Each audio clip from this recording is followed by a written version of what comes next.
Welcome back, everybody. February is, of course, Black History Month. And today we're going to celebrate with delicious food and wine pairing. Yeah, and here to share some of her favorite West African dishes and highlight Black vintners from around the world is Sommelier Beverly Crandon. Welcome back to the show. We're glad you're here. It's gonna be so good. We got a lot to get through, but I want to ask you something first, because you're the founder of the Spice Food and Wine Group, which promotes discourse on diversity by pairing foods from around the world with wine. So how are you tying this into Black History Month today? Well, this is the thing, right? Black History Month is personal. People celebrate it in many different ways. For me, being a sommelier, I gravitate towards food and wine. And so I thought with us being together today, wouldn't it be really neat to go through some West African foods, some Nigerian foods? Because a lot of times when you trace the history of a food or a dish, it's like reading a history book, right? Yeah. And so what we have here today is from a local restaurant called Afrobeat Kitchen.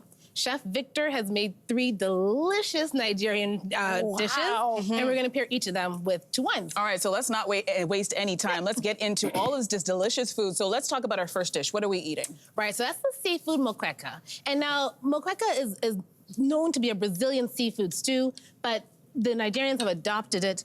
And now they use things like coconut and palm oil, which has been a part of the Nigerian diets for like years, over 5,000 years, right? That's delicious, eh? I'm listening to you, that's really good. So what would you pair with that? So what I brought for you guys to try today, Wine One is from a local production company here in Ontario. So it's Narai Cellars, they're Field Blenders White. It's made by a Black winemaker named Steve Byfield of Jamaican descent. I picked this because of the weight on this wine, and then also this wine has some crazy aromatics, which just peppers and gets your palate ready for what it's going to take in. Yeah, that's lovely. I love what you've great done. acidity. Yeah. And then you not just one, but you're pairing a second wine. Yes. It's a Chardonnay. Because I want to be kind. I'm like, 2 wines every day. We're not gonna hear any complaints out of that. So the next wine is a Chardonnay. So listen, please nose that, taste that. I gotta tell you a bit about the winemaker. This is made in South Africa. Female Black winemaker named Nasiki Bayela. Nasiki, when she came out of school, was hired by a brand in 2004, which made her the first Black female winemaker in South Africa. Wow. So she worked for other people, and then by 2017, she saved enough money and started her own line, which is the Aslina brand that you're having here today. Fantastic. My goodness. Fantastic. That's so good. All right, so we're moving on to the wings next. Yes. All right, so what's special about this one? So we've got, everybody's like, ooh, we've got sticky suya wings. You know, what makes this quintessential Nigerian is the suya, the seasoning that's used, right? They used to use it as a preservative back in the day when they would hunt and had to keep their meat for a week and so forth. So the quintessential Nigerian is that seasoning. Yeah, there's like a smokiness to that. I love this. Exactly. Yeah, can we lick our fingers as that? How did you know to give me a flat, too? I got a flat, and I don't like the drums. I like the drums and I don't like the flat. Well, we gotta go for wings together. Perfect. I did that on purpose. Yeah. Wink, wink. So I want to hear about these 2 wines you paired it with, because let me get this straight. It's the same varietal, the same grape, but made by 2 different wineries. So, correct. And 2 different places. Correct. So the first one you have is Ken Forrester's Old Vine Chenin Blanc. Okay. That's made by a Black winemaker named Sean Matisse. This one you're going to find will have like baked apple and stuff on the aromatics, but it's the winemaking that makes it a perfect match for this. It's been aged with lees, so now you've got like some caramel and honeycomb on the palate, which is perfect for that. That's lovely with the chicken wing. Correct. Cuts that, and it's got a nice acidity to it. Exactly. Love that. Which is perfect for anything that's going to be fried or have texture on the skin, like your wings. And then the next wine. Yeah, okay. Let's move on to that. Now we're going to a celebrity wine made by Dwayne Wade, if you all remember Dwayne. Yeah. Dwayne Wade fans here. Yeah. Okay. So it's also Chenin, but this one is made in California. Now I had a chance to meet Dwayne last summer, and I talked about his approach. How do you feel? Sorry, how do you feel about celebrities, specifically a basketball player getting into this? They do have help. Is it his wine or is it somebody else? He's just the face of it. He has a lot to do with what goes into the winemaking of this wine and where the grapes are sourced. But that was why I wanted to talk to him to find out about his philosophy and why he was doing this. And it's honorable. He's really... His whole thing is about making wines that are approachable, inclusive. So even when you look at the copy on the website and the images that are used, they're very diverse and very thoughtful. And this wine is delicious. It's really good. Yeah, it is very good. Yeah. But I still want to get your opinion about these celebrities, because there are a lot of celebrities who are in that alcohol space. How do you feel about it? If the goal and intention is genuine, if they really do care and they're a part of the project like Dwayne is, and then also giving back to the community, right? Okay. then I'm all about it, Okay. right? I'm all about it.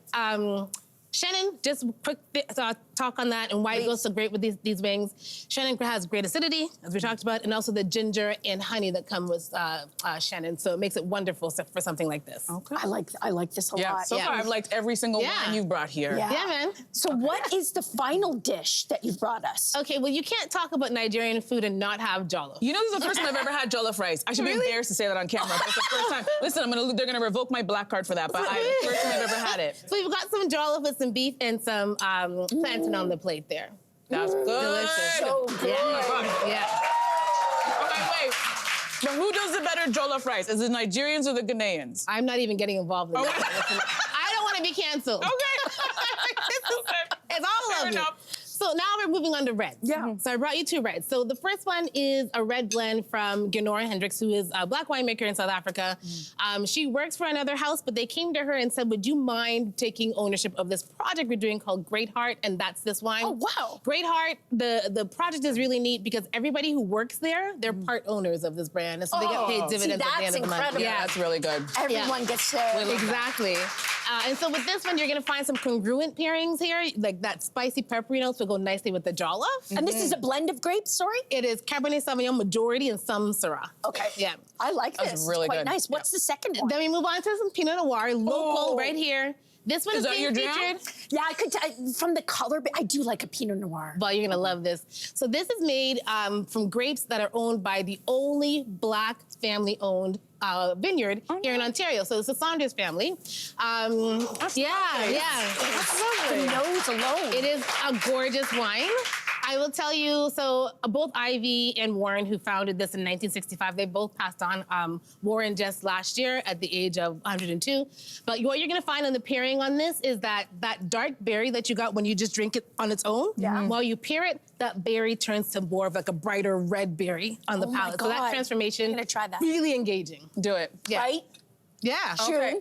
And can we just Yeah. talk about, for people who may not know everything about wine and they know very little, how do you choose the right wine? And even the way that Jess, like, she swirls it around the glass. Do you need to do that, or does that open up the wine at all? It does. It definitely opens up the wine. It adds oxygen, and so it softens tannins, brings out the aromas, the volatile compounds in wine, brings out those lovely aromas, so you can get that when you go to sip Okay, it. well, we just learned a little something. Let me swirl my wine before I drink it. Thank you, Jess. Beverly, this has been incredible. Thank you so much for sharing this. Sharing with us today. I learned a heck of a lot. This is amazing. Cheers, my friend. Hey there, what did you think? Drop your comments below and join the conversation. And don't forget to like and subscribe so you can find more on everything from food and fashion to pop culture and current events. See you soon.